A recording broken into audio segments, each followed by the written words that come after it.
بانک جهانی در گزارش تازه خود رکود اقتصادی تاجیکستان را پیش بینی کرد. با ارزیابی بانک، اقتصادی تاجیکستان سال 2020 رشد نمی کند بلکه برعکس کاهش یافته در سطح 2% زیر صفر قرار می گیرد. این نکته در گزارش تازه بانک جهانی دورنمای رشد اقتصاد جهان که روز 8 ایون نشر شد ذکر شده است.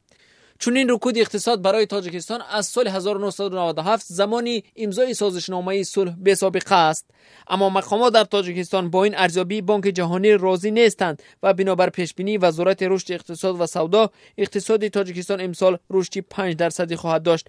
قبلا وزارت میزان رشد اقتصاد کشور را در سال 2020 7.5% پیشبینی کرده بود.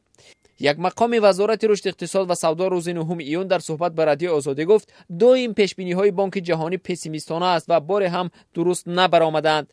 حالا ما آمارهای آخر را گرفته ایستادیم. کشاورزی، صنعت، ساختمان رشد کرده ایستادند. البته سرعت رشد کاهش می‌یابد اما نه به آن سطحی که بانک جهانی گفته است، ابراز داشت هم صحبت رادیو آزادی.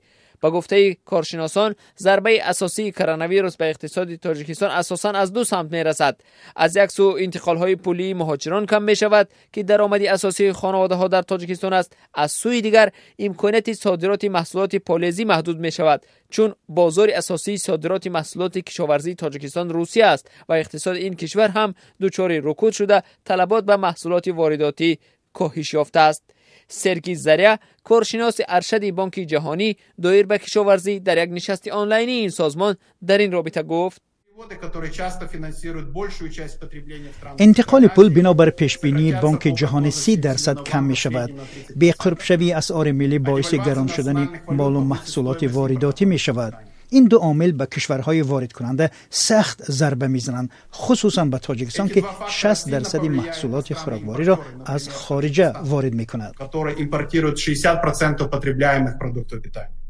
در همین حال بانک اروپایی تجدید و رشد هم در پیشبینی خود رکود اقتصاد در تاجیکستان را پیشگویی میکند، ولی به فرق از بانک جهانی این سازمان گفته است اقتصاد تاجیکستان سال جاری 1% کاهش می‌یابد. بنابر پیشبینی این بانک در منطقه آسیا میانه تنها اقتصاد ازبکستان شاهد رشد اندکی 1.5% و ترکمنستان 1% خواهند شد.